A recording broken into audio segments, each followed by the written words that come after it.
तो स्वागत है आपका दोस्तों आज के हमारे इस वीडियो में। इसमें हम आज एसएसटी के कुछ इम्पोर्टेंट क्वेश्चन प्रैक्टिस करेंगे। तो चलिए शुरू करते हैं। पहला क्वेश्चन, भारतीय उपमहाद्वीप में मेहरगढ़ स्थान मुख्य रूप से किस ऐतिहासिक साक्ष्य के लिए प्रसिद्ध है? तो इसका जो सही आंसर हो जाएगा वो है बी, प्राचीनतम कृषि और पशुपालन के साक्ष्य।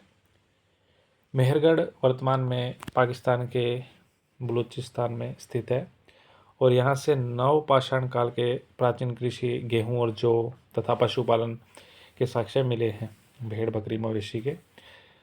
यहाँ से आयताकार तथा वर्गाकार घरों के अवशेष भी मिले हैं। नेक्स्ट क्वेश्चन, मौर्य सम्राट अशोक के अधिकांश अभिलेख किस लिपि और भाषा में लिखे गए थे? तो इसका सही आंसर हो जाएगा ए, प्राकृत भाषा और ब्रह्म लिपि। नेक्स्ट क्वेश्चन, गुप्त शासक समुद्रगुप्त की प्रशस्ति की रचना उनके दरबारी कवि द्वारा की गई थी, उस कवि का नाम क्या था? तो इसका सही आंसर हो जाएगा हरिसेन। समुद्रगुप्त के दरबारी कवि हरिसेन ने इलाहाबाद स्तंभ पर संस्कृत भाषा में प्रयाग प्रशस्ति की रचना की थी, जिसमें समुद्रगुप्त के सैन्य अभियानों और विजयों का विस्तृत काव्यात्मक वर्णन मिलता है। और समुद्रगुप्त को भारत का नेपोलियन भी कहा जाता है, ये तो आपको पता ही होगा। नेक्स्ट क्वेश्चन, वर्ष 1857 के प्रथम स्वतंत्रता संग्राम के समय भारत का गवर्नर जनरल कौन था? तो इसका सही आंसर है लॉर्ड कैनिंग।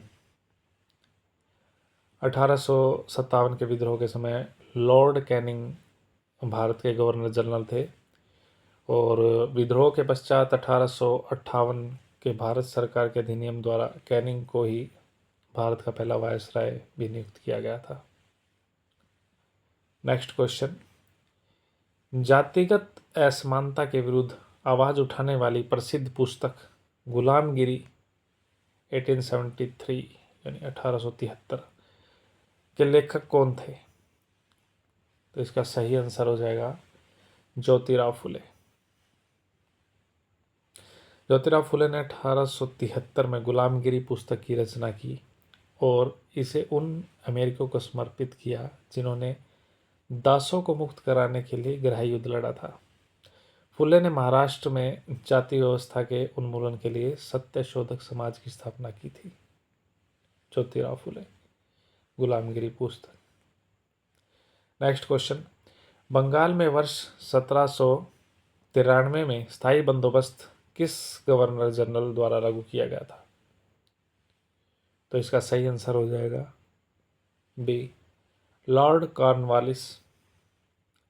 1793 में लॉर्ड कॉर्नवालिस ने बंगाल, बिहार और उड़ीसा में स्थायी बंदोबस्त लागू किया। इसके तहत जमींदारों को भूमि का स्वामी मान लिया गया और उनसे तय सीमा तक निश्चित भू राजस्व वसूलने का अनुबंध किया गया। ऐसी व्यवस्था थी।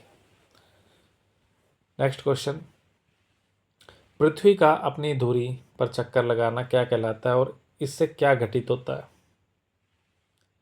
तो इसका जो सही आंसर है बी, घूर्णन, जिसे दिन और रात होते हैं। पृथ्वी अपने अक्ष पर पश्चिम से पूर्व की ओर 24 घंटे में एक चक्कर पूरा करती है, जिसे घूर्णन कहते हैं। इसी घूर्णन गति के कारण पृथ्वी के जो भाग सूर्य के सामने होते हैं वहाँ दिन, और जो इसके ऑपोजिट होता है वहाँ रात होती है। नेक्स्ट क्वेश्चन, ग्लोब पर वह काल्पनिक वृत्त जो दिन और रात को विभाजित करता है उसे क्या कहा जाता है? तो इसका सही आंसर हो जाएगा प्रदीप्ति वृत्त, सर्कल ऑफ इल्यूमिनेशन।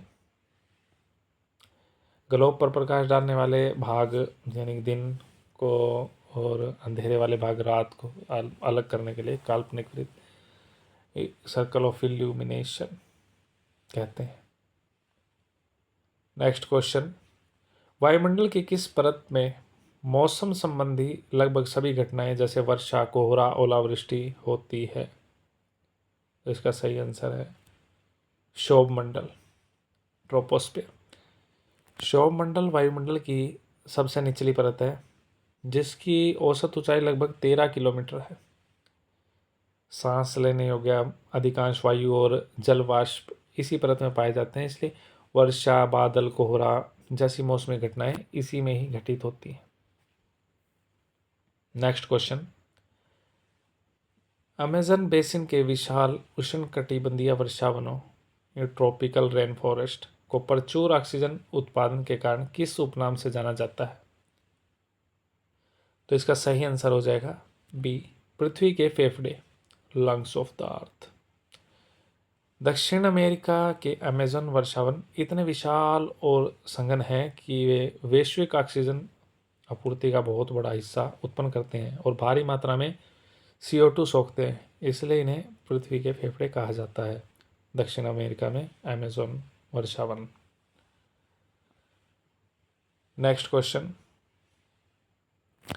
दक्षिण अफ्रीका के शीतोष्ण कटिबंधीय घास के मैदानों टेम्परेट ग्रासलैंड्स को क्या कहा जाता है? तो इसका सही आंसर हो जाएगा बी, वेल्ड्स। दक्षिण अफ्रीका के शीतोष्ण घास के मैदान को वेल्ड कहा जाता है। उत्तरी अमेरिका में इन्हें प्रेरी, ऑस्ट्रेलिया में डाउन्स और तथा मध्य एशिया में स्टेप्स कहा जाता है। तो दक्षिण अफ्रीका में वेल्ड और उत्तरी अमेरिका में इन्हें प्रेरी, ऑस्ट्रेलिया में डाउन्स और मध्य एशिया में स्टेप्स कहा जाता है। नेक्स्ट क्वेश्चन, भारतीय संविधान सभा की प्रारूप समिति ड्राफ्टिंग कमेटी के अध्यक्ष कौन थे? ये आप सभी को पता होगा। इसका सही आंसर हो जाएगा बी, डॉक्टर भीमराव अंबेडकर। संविधान सभा ने 29 अगस्त 1947 को प्रारूप समिति का गठन किया था जिसके अध्यक्ष डॉक्टर BR अम्बेडकर थे। इस समिति ने संविधान का अंतिम मसौदा तैयार करने में मुख्य भूमिका निभाई थी।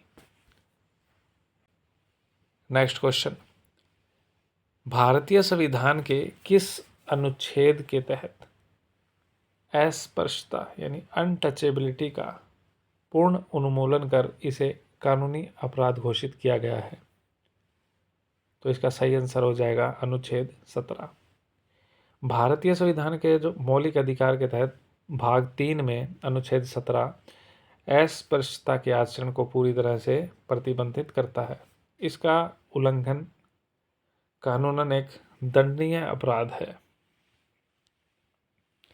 नेक्स्ट क्वेश्चन, भारतीय संविधान में निहित जीवन के अधिकार राइट टू लाइफ के अंतर्गत स्वास्थ्य एवं स्वच्छ पेयजल के अधिकार को किस अनुच्छेद में शामिल माना गया है? तो इसका सही आंसर हो जाएगा अनुच्छेद 21। सर्वोच्च न्यायालय ने इस केस में काफ़ी इसमें केसेस हुए हैं तो स्पष्ट किया है कि अनुच्छेद 21 जो है हमारा शुद्ध वातावरण, पेयजल और स्वास्थ्य का ये अधिकार भी इसके शामिल हैं, कई केसेस में देखा है। नेक्स्ट क्वेश्चन, भारत में ग्रामीण क्षेत्र की त्रिस्तरीय पंचायती राज व्यवस्था में सबसे प्राथमिक ग्राम स्तर पर कौन सी संस्था कार्य करती है?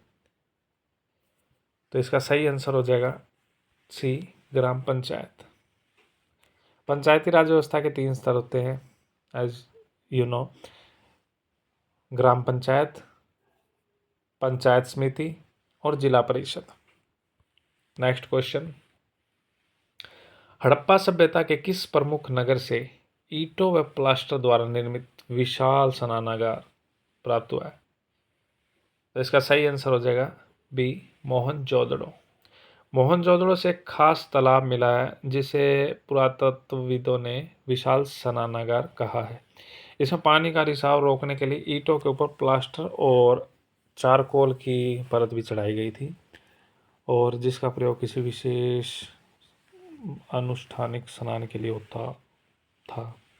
तो विशाल स्नानागार है वो मोहनजोदड़ो से इसके रक्षा प्राप्त हुए हैं। नेक्स्ट क्वेश्चन, निम्नलिखित में से कौन सा एक अनवीकरणीय संसाधन नॉन रिन्यूएबल रिसोर्स का उदाहरण है? तो उसका आंसर हो जाएगा सी, कोयला। अनवीकरणीय संसाधन वे हैं जिनका भंडार सीमित है और एक बार भंडार समाप्त होने के बाद उन्हें पुनर्निर्मित होने में हजारों लाखों साल लग जाते हैं। कोयला, पेट्रोलियम, प्राकृतिक गैस, ये इसके एग्जाम्पल हैं, नॉन रिन्यूएबल। नेक्स्ट क्वेश्चन, आर्थिक गतिविधियों के वर्गीकरण में द्वितीयक क्षेत्र सेकेंडरी सेक्टर के अंतर्गत कौन सी गतिविधि आती है? तो इसका जो सही आंसर है वो जगह बी, विनिर्माण, कारखानों में सामान बनाना।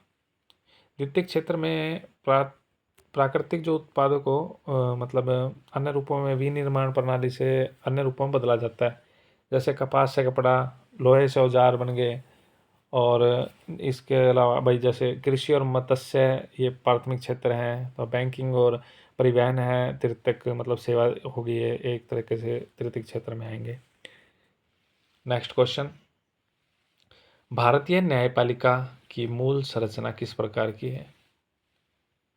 तो इसका सही आंसर हो जाएगा ए, स्वतंत्र और एकीकृत, इंटीग्रेटेड जुडिशियल सिस्टम। तो आज के लिए इतना ही काफ़ी है। मिलते हैं आपसे अगली वीडियो में, तब तक के लिए धन्यवाद।